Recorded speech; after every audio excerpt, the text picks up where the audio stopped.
परदेशवारीच्या नंतर छगन भुजबळ हे आज नाशिकमध्ये परतणार असल्याचं कळतंय। परदेशामध्ये जाण्याच्या आधी नाराज भुजबळ यांनी मुख्यमंत्र्यांची भेट घेतलेली होती आणि भुजबळ आज दुपारी नाशिकमध्ये परतणार आहेत। सावित्रीबाई फुले यांच्या जयंतीच्या निमित्तानं भुजबळ अभिवादनही करतील। भुजबळ उद्या सकाळी सातारा पुणे जिल्ह्यामध्ये उपस्थित राहतील। मुकुल कुलकर्णी आमचे प्रतिनिधी याविषयीची माहिती देत आहेत। मुकुल, परदेशवारीच्या नंतर भुजबळ परतत आहेत आणि पुढचा त्यांचा कार्यक्रम नेमका कसा असणार आहे?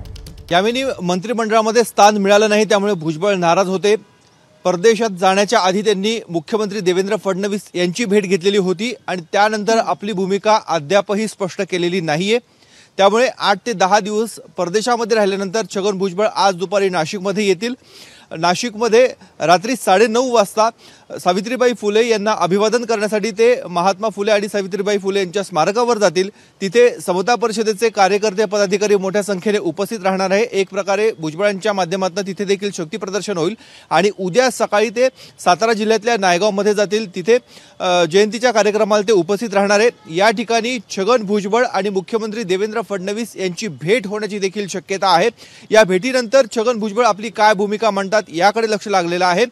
साताऱ्यानंतर छगन भुजबळ हे पुन्हा एकदा पुणे जिल्ह्यामध्ये जातील। पुणे जिल्ह्यामध्ये देखील सावित्रीबाई फुले यांच्या जयंतीनिमित्तानं 2-3 कार्यक्रम आहेत, त्या कार्यक्रमांना ते उपस्थित राहणार आहे। त्यामुळे मंत्रिमंडळाच्या विस्तारानंतर नाराज असलेले भुजबळ पहिल्यांदाच नाशिक, सातारा आणि पुणे या 3ही जिल्ह्यांचा दौरा करणार आहेत। या जिल्ह्याच्या दौऱ्यादरम्यान भुजबळ आपली काय भूमिका मांडतात हे बघणं महत्त्वाचं आहे, कारण पुन्हा एकदा भुजबळांच्या माध्यमातून सातारा असो, नाशिक असो किंवा पुणे असो या ठिकाणी ओबीसी समाजाचं शक्ती प्रदर्शनच केलं जाणार आहे।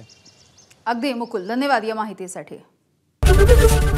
एबीपी माझा, उघडा डोळे बघा नीट।